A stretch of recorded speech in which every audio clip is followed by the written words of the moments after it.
Welcome to History and Firearms. In this series, we will be running historic military surplus firearms through modern shooting drills. This is a fun way to experience how these firearms may have been used in a combat environment and some of the quirks that go along with them. It also provides some metrics that can be used to compare these firearms.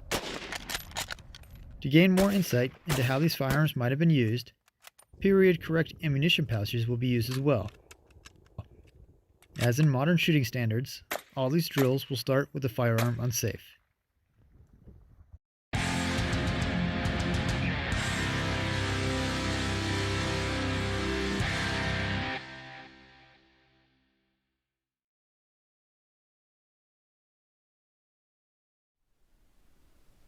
Today, we will be using the British Rifle No.4 Mk.1.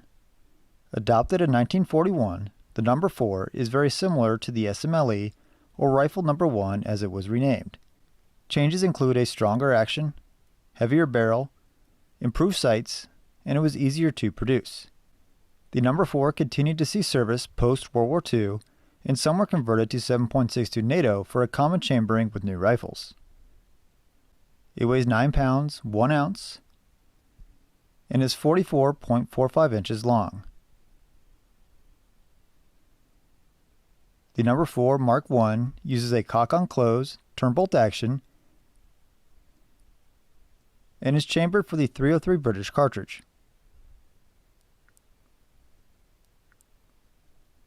The rifle is loaded using 5-round chargers, and this will be done from a British Pattern 37 ammunition pouch.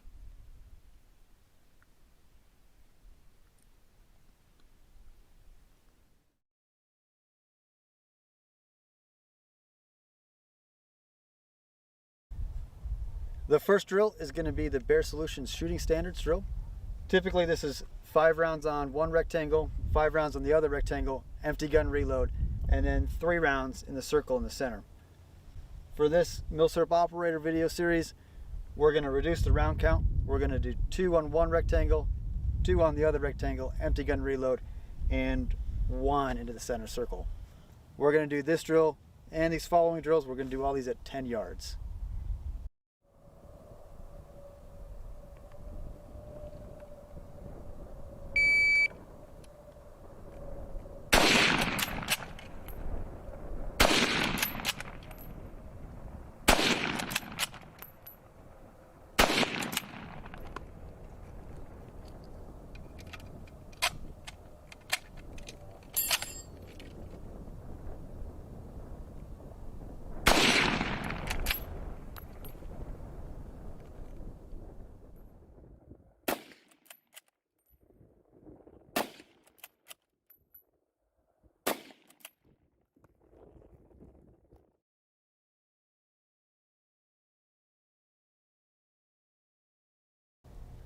This drill is going to be what's called the quads drill from T.Rex Arms.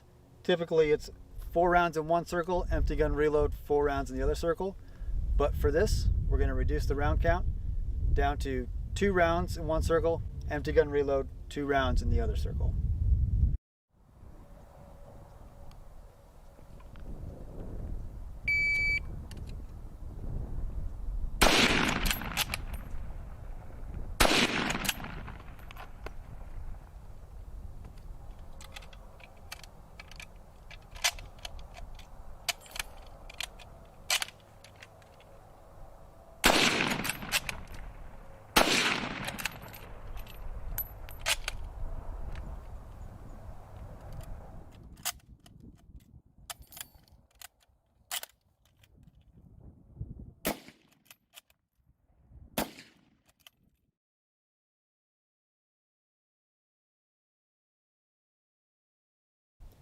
This is going to be the 1 reload 3 drill.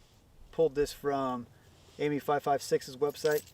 It's going to be 1 round in the A zone on the target, empty gun reload, 2 rounds to the A zone, and then 1 round to the head.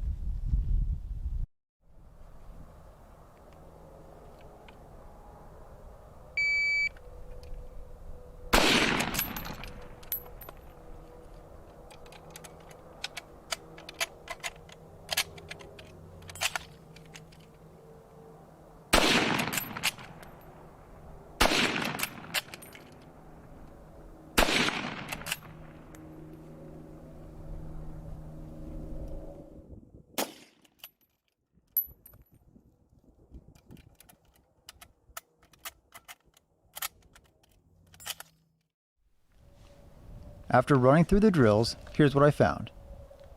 The safety is easy to disengage but cannot really be done with a firing grip as the striker is in the way.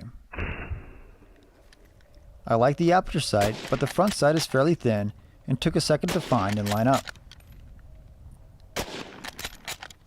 I was using the battle sight and it was shooting about an inch left of point of aim at this distance, so not a lot to compensate for in an offset. The trigger is nice, being crisp and fairly light. The action worked well and I did not have any hiccups with it other than a couple pieces of brass that did not quite eject all the way. The reloads went fairly smoothly, the pouches are easy to open with the snaps, and I had just a little trouble getting a charger out on the quads drill. On the quads drill, I also did not quite get the last bullet tip all the way in the magazine initially and needed to push it down further. I do think the Mauser style clips are easier to use than the British chargers. I did not try to run the bolt with a modified grip, keeping the thumb and index finger on the bolt handle and pulling the trigger with the middle finger. To me, this isn't really practical, and I did not do that with the SMLE, so it gives a better comparison. Overall, the No. 4 ended up in the bottom half of all the rifles in the series so far. Interestingly, it was behind the SMLE in all the times tracked. The first round time average was very close, and some of the reload times can be chalked up to a couple hiccups. With the similarities between the rifles and using the same ammo pouch, reload times should have been about the same, and first round times theoretically should have been better with the aperture sights. Thanks for watching. If you found this video interesting or helpful, go ahead and give the video a like and subscribe to the channel, then let us know what you thought or like to see with a comment. If you would like to support the channel, you can become a member on Patreon or YouTube, or a subscriber on Player. Links to these are in the description below. If you want to show off your Milsurp Operator skills, follow History and Firearms on social media and tag us with hashtag Milsurp Operator. Links to all these drills and a shooting time comparison for all the videos in the series is in the description. For more information on this firearm and others, head on over to historyandfirearms.com.